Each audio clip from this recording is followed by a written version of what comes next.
चलिए, तो छत्तीसगढ़ में हमारा क्या क्लास चल रहा है? छत्तीसगढ़ की जनजातियाँ। तो हमने पिछले क्लास में छत्तीसगढ़ की जनजातियों के देवी एवं देवताओं के बारे में देखा था, जिसमें से 2-3 पॉइंट छूट गए थे, उसको इस वीडियो में देख लेते हैं हम लोग। तो जनजातियों के देवी देवता में हमने पढ़ना है जो बहुत ज़्यादा इम्पोर्टेंट है। पहला पॉइंट क्या है? जनजातियाँ परलौकिक शक्ति के रूप में बोंगा देव की पूजा है। समझ आ रहा है? जो भी जनजाति है छत्तीसगढ़ के, परलौकिक शक्ति मतलब सुपर नेचर पावर। तो सुपर नेचर पावर के रूप में किस देवता की पूजा कर रहे हैं? बोंगा देव। याद रखिए, कौन सा देव? बोंगा देव। सुपर नेचर पावर के रूप में जनजातियां किसकी पूजा करती है? बोंगा देव। ठीक। इसके अलावा याद रखना, बस्तर के पितृ या फिर पितृ देव के रूप में किसकी पूजा किया जाता है? तो डूमा देव। ठीक। इन लोगों का नाम बड़ा मजेदार है, डूमा देव, बोंगा देव, डूमा देव, ये देव। ठीक। तो बस्तर के पितृ देव कौन हुए? डूमा देव। ठीक। और बस्तर के राजदेव, तो राजदेव का नाम क्या कर रहे हैं? पाट देव। तो राजा को क्या कर देंगे? पाट देंगे। इसे करके याद है, राजपाट। ठीक है, क्या बोलते हैं? राजपाट। है तो राजपाट से याद हो जाएगा राजदेव, पाट देव। और पितृदेव कौन हो गए? डूमा देव। और जनजातियां परलौकिक शक्ति के रूप में किसकी पूजा करते हैं? बोंगा। चलिए, तो ये आपका देवी देवता वाला क्या हो गया? कंप्लीट। लास्ट वीडियो में पढ़ा हमने पूरा, और इस वीडियो में ये। ठीक है। चलिए, अब हम लोग देखेंगे छत्तीसगढ़ की जनजातियों के बहुत ही महत्वपूर्ण जो सांस्कृतिक संस्था है, जिसका नाम क्या है? युवा गृह। ठीक है। चलिए, तो हम देखेंगे छत्तीसगढ़ की जनजातियों के युवा गृह। चलिए, तो अब हम क्या देख रहे हैं? हमारा जो अगला टॉपिक है वो क्या है? जनजातियों के युवा गृह। बहुत ही ज़्यादा इम्पोर्टेंट टॉपिक है, इसको अच्छे से समझना है, ध्यान से, और याद भी करना है। ठीक है। याद करने का बहुत ही बढ़िया बढ़िया ट्रिक बताएंगे। ठीक। चलिए, तो हमारा हेडिंग क्या है? जनजातियों के युवा गृह। तो पहले ये समझ लेते हैं कि ये जो युवा गृह होते हैं ये क्या होता है। ध्यान से समझना। जो हमारे जनजाति होते हैं, उन जनजातियों की सामाजिक एवं सांस्कृतिक संस्था होती है, जिसे क्या कहते हैं? युवा गृह। क्या होती है? सामाजिक एवं सांस्कृतिक संस्था। ये ऐसी सामाजिक एवं सांस्कृतिक संस्था होती है जहां पे जनजाति समुदाय या जनजाति समाज अपने बच्चों को या जो भावी पीढ़ी है उनको सामाजिक एवं सांस्कृतिक शिक्षा देती है, ताकि वे अपने जीवन में बेहतर कर सके, अपने जीवन में अच्छे जीवन साथी का चुनाव कर सके, अपने जीवन को बेहतर तरीके से जी सके। साथ ही साथ जनजातियों की जो परंपरा है, जनजातियों की जो लोक व्यवस्था है, लोक संस्कृति है, उसको एक पीढ़ी से दूसरे पीढ़ी ले जाने के लिए भी शिक्षा इस संस्था पे दिया जाता है। समझ आ रहे हैं? तो ओवरऑल यूं कहें कि जनजातियों के सामाजिक एवं सांस्कृतिक विकास करने वाली संस्था, जहाँ पे सांस्कृतिक एवं सामाजिक शिक्षा दिया जाता है, जीवन साथी के चुनाव की शिक्षा दी जाती है, ऐसी संस्था को क्या कहा जाता है? युवा गृह। समझ आ रहे हैं? एक तरीके से हम युवा गृह को विद्या का मंदिर कर सकते हैं। जनजातियों का क्या कर सकते हैं? विद्या का मंदिर, जहाँ पे जनजाति समुदाय जाएंगे और वहाँ पे जो बड़े बुजुर्ग हैं वो अपने जो पीढ़ी है, भावी पीढ़ी है जनजातियों को, उसको क्या देंगे?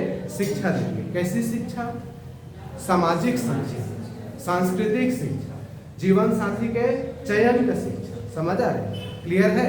ठीक है। तो एक तरीके से क्या कर सकते हैं? जनजातियों का सामाजिक सांस्कृतिक संस्था विद्या का मंदिर कर सकते हैं। ठीक है। इस संस्था से हमने देखा, क्या बोला? जनजातियों के सामाजिक सांस्कृतिक संस्था है, लोक परंपरा को एक पीढ़ी से दूसरे पीढ़ी ले जाने में ये मदद करती है, सांस्कृतिक क्रियाकलाप के साथ साथ जीवन साथी का चयन भी किया जाता है। ऐसी संस्था को क्या कहते हैं? युवा गृह। समझ में आ रही बात है? ठीक है। इसमें ध्यान ये रखना है कि जो युवा गृह होते हैं ना जनजातियों के, इसमें केवल अनमेरिड गर्ल्स एंड बॉयज जा सकते हैं। कौन जा सकते हैं? अनमेरिड, अविवाहित युवक एवं युवतियां। विवाहित लोगों को नो प्रतिबंधित, समझ आ नहीं जाना। अरे विवाहित लोग को ऑलरेडी शिक्षा मिल चुका है, समझ, जीवन साथी का चयन कर चुके हैं, और क्या जरूरत है? ठीक। तो किन लोगों को भेजा जाता है इसमें? अविवाहित। अब यहाँ पे ध्यान रखना, जो जनजातियों के युवा गृह है ये दो प्रकार। कितने प्रकार के? दो प्रकार। एक लिंगी युवा गृह, द्विलिंगी युवा एक लिंगी युवा गृह ऐसे युवा गृह होते हैं जहां पे अविवाहित युवक एवं युवतियां शाम को जाती हैं और रात को वापस। मतलब ये ज्यादा टाइम का प्रोग्राम नहीं रहता, जाएंगे ट्यूशन जैसे जाते हैं ना, 1 घंटा 2 घंटे, शाम को जाएंगे और रात को खाने पीने के टाइम में वापस आ जाएंगे। तो ऐसे युवा गृह को क्या कहते हैं? एक मुख्य रूप से अबूझमाड़िया जनजाति में होती है और अबूझमाड़िया जनजाति के युवा गृह का क्या नाम है? कोसी। तो ये एक लिंगी हो गया। द्विलिंगी में क्या होता है? तो ऐसा युवा गृह जिसमें अविवाहित युवक एवं युवतियां शाम को जाती हैं और रात भर रहेंगी, वापस नहीं आती, सुबह ही बस फिर रात भर का पूरा प्रोग्राम चलेगा। ठीक है, तो रात भर का प्रोग्राम किसमें चलता है? द्विलिंगी युवा गृह। समझ आ रहा है? ये मुख्य रूप से मुरिया एवं मुरिया जनजाति में देखा जाता है और इनके युवा गृह का क्या नाम है? गोटुल। सबसे खास बात यह है कि गोटुल की स्थापना गांव के बीचों बीच है। रात भर रुकना है ना, सुरक्षा भी तो देना पड़ेगा, कोई फायदा भी उठा सकता है। समझ में आ रही बातें? समझ में? तो इस तरीके से युवा गृह कितने प्रकार के हो गए? 2, एक लिंगी युवा गृह, द्विलिंगी। बाकी समझ आ गई? चलिए अब देखते हैं कि अलग अलग जनजातियों में युवा गृह के क्या क्या नाम होते हैं। ठीक, तो अभी तो हमने 2 देख लिया, अबूझमाड़िया में कोसी गोटुल और मुरिया में गोटुल, मुरिया एंड देयर गोटुल। बेरिया की पुस्तक तो एक याद हो गया, की जरूरत नहीं है। तो अबूझमाड़िया का कोसी गोटुल और मुरिया एवं मुरिया का क्या हो गया? पुस्तक है बेरिया का क्या नाम है? Muria and their ghotul. पहले घोटुल बोलते थे लेकिन अब गोटुल, ये ध्यान रखिए। ठीक, अब आते हैं बिरहोर। तो बिरहोर जनजाति की युवा गृह का क्या नाम है? गीतियों। तो इसको जीबी करके याद करो, जैसे याद कर देना जी। जी मतलब गीति होना, बी मतलब बिरहोर। कंप्यूटर मेमोरी के लिए है जीबी। ठीक, तो जीबी से गीति होना, बिरहोर। समझ में आ रहा है? 3 याद हुआ, अबूझमाड़िया का कोसी गोटुल, मुरिया मुड़िया का गोटुल और जीबी गीति होना, बिरहोर। जीबी से क्या रखेंगे? गीति होना, बिरहोर। समझ आ रहा है? अगला क्या लिखा है? परजा। तो परजा का क्या है? धांगा बक्सर। ठीक है, परजा का क्या हो गया? धांगा बक्सर। ठीक, इसके अलावा कोन।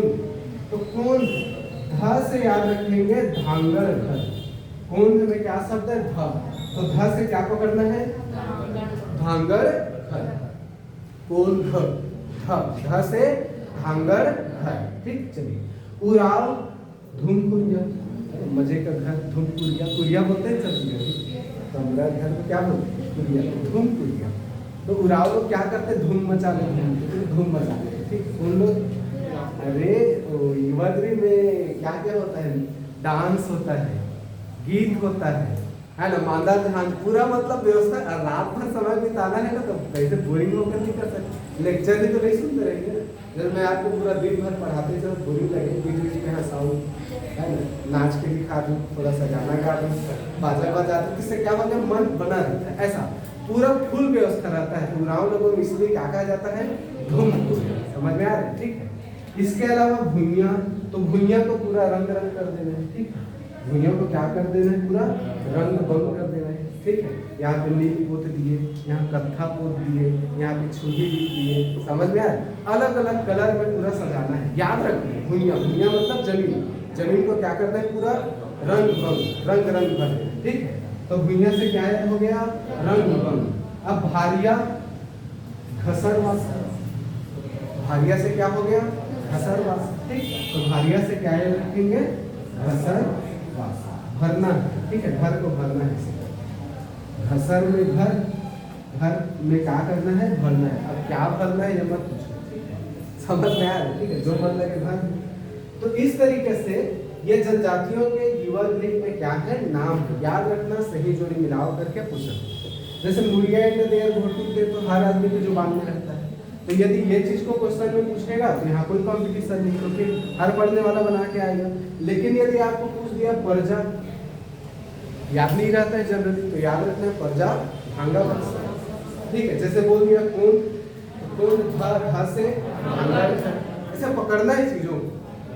मैं ये नहीं बोल रहा हूँ कि अभी आप रट लो, मैं ये बोल रहा हूँ आपके ध्यान में, आपके जहन में होना चाहिए कि इस जनजाति की युवा गृह नाम ऐसा। जैसे मैंने बोला उराव, तो उराव लोग पूरा धूम मचाते हैं, है उराव क्या धुन जीवी गीति होना हो, ऐसे करके कुछ चीजों को आपको पकड़ के रखना। ठीक, ये आपके जनजातियों के युवा ग्रीक के नाम। ठीक, चलिए अब बारी बारी से एक एक युवा ग्रीक को डिटेल से जानेंगे। जैसे कोसी गोटुल को जानेंगे, गोटुल को जानेंगे। ठीक है, जो इंपॉर्टेंट चीजें हैं उसको पूरा डिटेल से देखते हैं। ठीक है, चलिए शुरू करते हैं। तो अगला हम लोग क्या देखेंगे, कोसी गोटुल।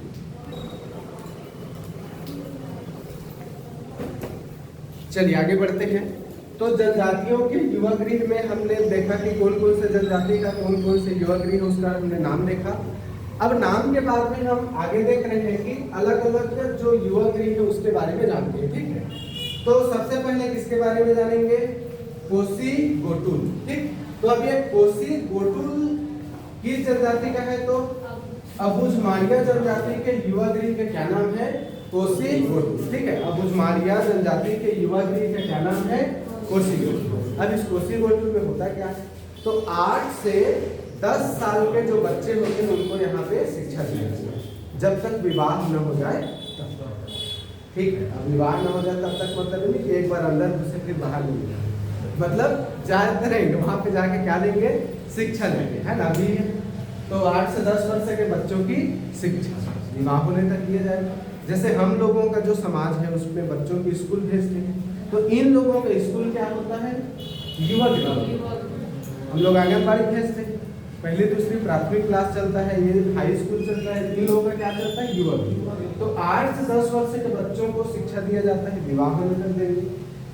कोसी गोटुल के बॉयज को लेयोर कहते हैं और गर्ल्स को लेयसु, ये ध्यान रखना, नया चीज है। ठीक है, बॉयज को लेयोर और गर्ल्स को लेयसु। ठीक, कोसी गोटुल के प्रमुख को पटेल कहते हैं, कोसी गोटुल के प्रमुख को पटेल कहते हैं और कोसी गोटुल के देवता को तालुल बोलते हैं।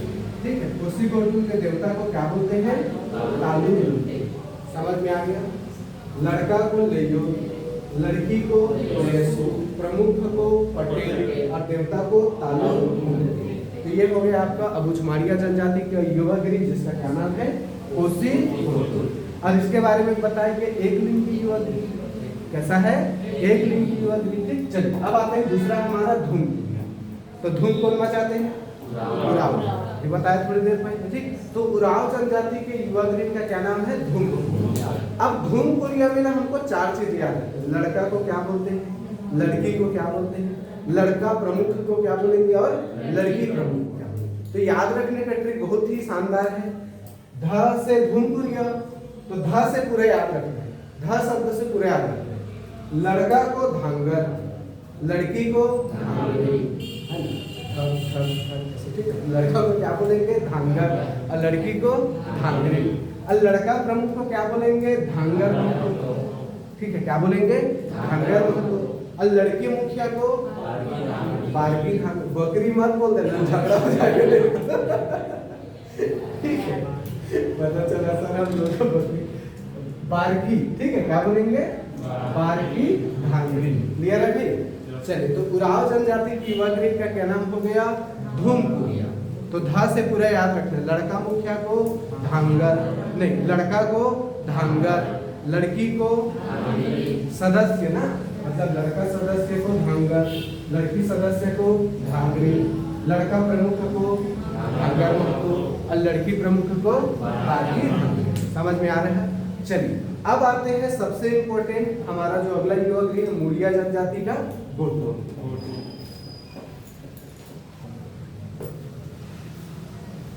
तो जनजातियों के युवा गृह में हमने 2 देख लिया। पहला क्या देखा, कोसी गोटुल, और दूसरा हमने क्या देखा, धुम कुलिया।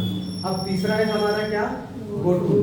ठीक, समझ आ रहे हैं। तो हमारे युवा गृह में मूरिया या फिर मूरिया जनजाति के युवा गृह का क्या नाम है, गोटुल। गोटुल के बारे में यह ध्यान रखना है कि पहली बात तो यह मूरिया जनजाति का युवा गृह का नाम है।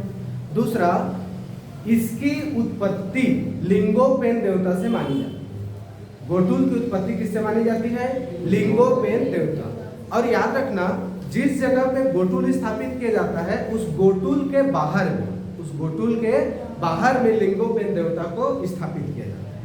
समझ में आ रही। तो लिंगोपिन देवता से क्या चीज का उत्पत्ति हुआ है माना गया है? गोटुल की उत्पत्ति। और ये किस जनजाति का युवक है? मुड़िया जनजाति। यदि हम गोटुल का अर्थ क्या होता है इसकी बात करें तो गोटुल का अर्थ होता है गंगा स्थल। गोटुल का अर्थ क्या होता है? गंगा स्थल। और गंगा स्थल मतलब विद्या स्थल। मैंने आपको थोड़ी देर पहले बताया युवा गृह मतलब विद्या का घर, विद्या मंदिर, जहाँ पे सांस्कृतिक एवं सामाजिक शिक्षा दी जाती है। क्लियर है? ठीक। ये नाम तो हम सबने सुना है, वेरियर एल्विन। तो वेरियर एल्विन की पुस्तक क्या थी? मुड़िया एंड द देयर। तो मुड़िया जनजाति के बारे में और उनके युवा गृह गोटुल के बारे में पूरे संसार को बताने वाला जो आदमी हुआ वो कौन था? Verrier Elwin. इसकी सबसे प्रसिद्ध पुस्तक है मुड़िया एंड द देयर गोटुल। और भी बहुत सारी पुस्तकें लिखी है इन्होंने, पिछले क्लास में हमने पढ़ा। ठीक है। प्रमुख नृत्य, यदि हम गोटुल के अंदर के प्रमुख नृत्य की बात करें तो कौन कौन से प्रमुख नृत्य हैं? फुल्की पाटा, मांदरी, कपसास। तो ये सभी नृत्य इसके अंदर किए जाते हैं गोटुल। हमने आपको बताया ना गोटुल में फुल व्यवस्था होता है युवा गृह में नाच गाने का, डांस करने का, वाद्य यंत्र का। तो कौन कौन सा डांस करते हैं? फुल्की पाटा, मांदरी, कपसास। ये सब नृत्य के बारे में आगे डिटेल से देखेंगे जनजातीय नृत्य जब आएगा। ठीक। वाद्य यंत्र की बात करें तो मानता भाई जनजातियों के पास अब डीजे तो होगा नहीं, है ना, कि डीजे लेकर के गए रात भर भंगड़ा की, ऐसा होगा नहीं। तो इन लोगों का वाद्य यंत्र क्या होता है? मांदर होता है। ये वाला जो पॉइंट है ना बहुत ज्यादा इम्पोर्टेंट है। गोटुल के पुरुष सदस्य को चेली, महिला सदस्य को मोटी याद। ठीक। यदि पुरुष प्रमुख की बात करें तो सरदार बोल सकते हैं याद करने के लिए। तो गोटुल के पुरुष मुखिया को क्या बोलते हैं? सिरेदार। और महिला मुखिया को बेलूस। गिलासाबाई क्यों थी? कहाँ की रहने वाली? ऐसे करके थोड़ा ध्यान रखना। ठीक। तो पुरुष सदस्य हो गया चेली, है ना, जैसे अभी बताया मैंने आपको। घर में कुछ बदमाशी करते हैं लड़का लोग, तो लड़के लोग को क्या बोलते हैं? मम्मी लोग चेली। तो गोटुल के पुरुष सदस्य को क्या बोलते हैं? चेली। और महिला सदस्य को क्या बोलते हैं? मोटियारी। पुरुष मुखिया को क्या बोलते हैं? सिरेदार। और महिला मुखिया को क्या कहते हैं? बेलूस। अब इसमें कुछ कुछ चीजें प्रतिबंधित होती है, तो हमने आपको बताया इसमें केवल अनमेरिड बॉयज एंड गर्ल्स जाते हैं। तो मैरिड लोगों को यहाँ पर बिल्कुल भी अलाउ नहीं। तो विवाहित जोड़ों को जाना यहाँ पे क्या होता है? प्रतिबंधित। अब गोटुल से रिलेटेड कुछ प्रमुख त्योहार आते हैं। तो सबसे इंपॉर्टेंट क्या है? नुन्ना नारे दाना। नुन्ना नारे दाना ऐसे समझना। जनजाति लोग क्या होता है, वो लोग कोई भी काम करते हैं ना अपने दैनिक जीवन से रिलेटेड, उन काम को ना ये लोग सेलिब्रेट करते हैं। जैसे महुआ बिनने भी जाएंगे तो उसको तिहार है, गन्ना काटेंगे उसको भी क्या बोलेंगे? तिहार है। जैसे नया फसल आएगा तो नया फसल आने की खुशी में खुश हो जाएंगे, अरे हमने फसल लगाया, हमारे धान आ गया, खेत में फसल आ गया, खुशी मनाना। तो हर प्रकार के जो लाइफ इवेंट होते हैं ना उनको ये त्योहार के रूप में रिप्रेजेंट करते हैं। समझ में आ रहा है? कौन लोग? जनजाति लोग। हमारी और आपकी तरह नहीं है कोई फर्क नहीं है, ऐसे लगे कि साला कुछ हो ही नहीं है। ठीक है। लेकिन जनजाति लोग अपने हर चीजों को क्या करते हैं? सेलिब्रेट करते हैं। समझ आ रहा है? तो नुन्ना नारे दाना पंडू। अब ये क्या होता है? तो अक्टूबर महीने में मनाया जाता है। ध्यान रखना कौन से महीने में? अक्टूबर महीने में। इसमें होता क्या है? तो एक गोटुल की जो मोटियारी होती है, मतलब लड़की सदस्य, वो दूसरे गोटुल में। अब देखो इसको भी त्योहार का रूप दे रहे हैं लोग। इसमें कौन सी बड़ी बात है बताओ भाई? एक स्कूल में पढ़े, अब एक स्कूल से दूसरे स्कूल में जा रहे, इसमें कोई बड़ी बात है? हम लोग तो इसी गए नर्सरी, है ना, नर्सरी, आंगनबाड़ी से प्राथमिक से, है ना, उसके बाद में कॉलेज गए, कभी कुछ त्योहार मनाए? लेकिन जनजाति लोग देखिए कितने मजेदार होते हैं। जब अक्टूबर के महीना में एक गोटुल की जो मोटियारी होती है वो दूसरे गोटुल में जाती है, तो लोग क्या करते हैं? सेलिब्रेट करते हैं, त्योहार मनाते हैं, जिसको क्या नाम दिया जा रहा है? नुन्ना नारे दाना। अब नाश्ते गाते होंगे, हंसते खेलते जा रही है। ठीक। इसके अलावा अन्य कुछ कुछ पंडुम होते हैं, देख लेते हैं। मरका पंडुम, कोरे पंडुम, कारा पंडुम, इराऊ पंडुम, उराड़ पंडुम। उराड़ पंडुम में देखो कितना मजेदार चीज है। अब जनजातियों में महुआ एवं महुआ दारू का विशेष महत्व है। उन लोग को पुलिस पकड़ती भी नहीं। यदि पुलिस पकड़ेगी तो पुलिस का नौकरी चल गई। ये नहीं बोल सकते कि महुआ दारू निकाल नहीं सके, उन लोग में एकदम छूट है। किन लोगों के लिए? जनजाति। ठीक है। तो जब महुआ के पेड़ में फूल आता है, फूल, और फूल से वो जो महुआ बनता है, अब वो महुआ जब झड़ेगा, समझ आए? अब जब महुआ झड़ेगा तो उसको इकट्ठा करने जाएंगे, बिनने जाएंगे। तो जब जनजाति लोग महुआ बिनने जाते हैं ग्रुप में साथ में, तो बढ़िया गाना गाते बजाते जाते हैं, चलो भी ऐसे करते, समझ आए? तो इसको एक त्योहार का रूप दे दिए लोगों ने। क्या त्योहार? उराट। तो ध्यान रखना, महुआ बिनने जाते हैं, है ना? अभी गाना भी चला है। क्या गाना चल रहा है? टुकनी धर के आवे गोरी तय महुआ बिनने, सुने अपनी सुने? हाँ, तो टुकनी धर के आना है और कहाँ जाना है? महुआ बिनने जाना है। तो त्योहार क्या कहलाए? उराट। समझ आ रहे हैं? कौन गाया है गाना को? हिरेश सिन्हा, है ना, हमारा फेवरेट छत्तीसगढ़ का। ठीक है। तो क्या गाना गाना है? टुकनी धर के आवे गोरी नहीं, मैं आऊँ कैसे बोलता है? क्या बोलता है? टुकनी धर के आऊँ गोरी, क्या बोलते हैं? बोलो क्या? आबे। अच्छा, टुकनी धर के आबे, और कहाँ जाओ? महुआ। मतलब कौन सा त्योहार मनाएंगे? बातें समझ में आ रही है? देखो, महुआ बिनने जाना तो बड़ी बात है, कोई विशेष लग रही है इसमें आपको, लेकिन जनजाति लोग के क्या बहुत ही ज्यादा विशेष है, क्योंकि उनमें महुआ का पेड़, महुआ का फल, महुआ का जो शराब निकलता है, इसका विशेष महत्व है। समझ में आ रही है? ठीक है। अगला क्या लिखा है? कप्पल पंडुम। तो कप्पल पंडुम में जनजाति याद रखेंगे, कौन सा जनजाति? दोरला जनजाति। कप्पल पंडुम में दोरला जनजाति अच्छी वर्षा हो करके गाना गाते हैं, त्योहार मनाते हैं। समझ में आ रहा है? तो अच्छी वर्षा की कामना करने के लिए कप्पल पंडुम, विशेष करके दोरला जनजाति। ठीक। अब एक शब्द याद रखना, पंडुम। तो पंडुम क्या होता है? गोंड जनजाति जो नवा खाई त्योहार मनाती है ना, उसको ये लोग क्या बोलते हैं? पंडुम। बातें समझ में आ गई? तो ये है आपके जनजातियों के प्रमुख युवा गृह में तीन जो ज्यादा इंपॉर्टेंट है। पहला कोसी गोटुल, दूसरा धुमकुरिया, और तीसरा क्या है? गोटुल। तो कोसी गोटुल है अबूझमाड़िया, धुमकुरिया है उराव, और गोटुल है मुनिया। समझ में आ रही बातें? ये चीजें बहुत ही ज्यादा इंपॉर्टेंट है, एग्जाम में पूछा है। ठीक। चलिए, 2 मिनट का और समय ले रहा हूँ। एक चीज और बताना है, बेठिया प्रथा। ठीक। एक प्रथा होता है जिसका नाम क्या है? बेठिया प्रथा। चलिए, हमारा अगला है जो एक प्रथा है जनजातियों में प्रचलित है, इसको देखते हैं। इस प्रथा का क्या नाम है? बेठिया प्रथा। क्या नाम है? बेठिया प्रथा। नाम पढ़ के अजीब लगता है, लेकिन बहुत अच्छा चीज है। यह याद रखेंगे, जनजातियों में प्रचलित है बेठिया प्रथा, मुख्य रूप से बस्तर की क्षेत्र में ये ज्यादा प्रचलित। ठीक है। मुख्य रूप से किस क्षेत्र में? बस्तर क्षेत्र, जैसे कि गोंड जनजाति हो गया, अबूझमाड़िया जनजाति हो गया, इसमें मुख्य रूप से। जनरली तो सभी जनजातियों में बेठिया प्रथा है। बेठिया प्रथा जो होता है, यह सहकारिता के सिद्धांत पर आधारित होता है।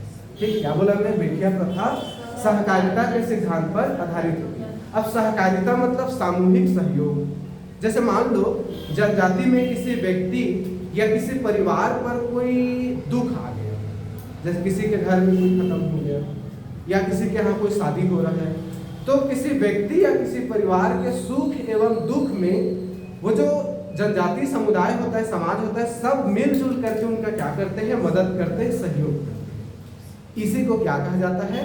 बेठिया प्रथा। बहुत अच्छा मैसेज है, न सिर्फ जनजाति समुदाय के लिए बल्कि पूरे भारत और पूरे विश्व के लिए सहकारिता के सिद्धांत को बढ़ावा देने वाला एक प्रथा है जनजातियों में, जिसका क्या नाम है? बेठिया प्रथा। कितना अच्छी बात है, देखो ना, सहयोग करना। जैसे आज भी हमारे समाज में देखने को मिलता है, कहीं शादी होता है तो खाना बनाने लोगों का ड्यूटी अलग लगता है। ऐसा होता है कि नहीं होता है? बोलते हैं ना, सुपारी भंडारी जाना है, किसी के यहाँ कोई दशकर्म हो रहा है, कोई शादी हो रहा है, कोई छठी हो रहा है। तो बेठिया प्रथा मतलब किसी व्यक्ति या परिवार के सुख दुख में सामूहिक रूप से क्या करना? सहयोग करना, मदद करना। ये क्या कहलाती है? चलिए, ये जनजाति वाला आज का क्लास यहाँ पे खत्म। आया समझ में?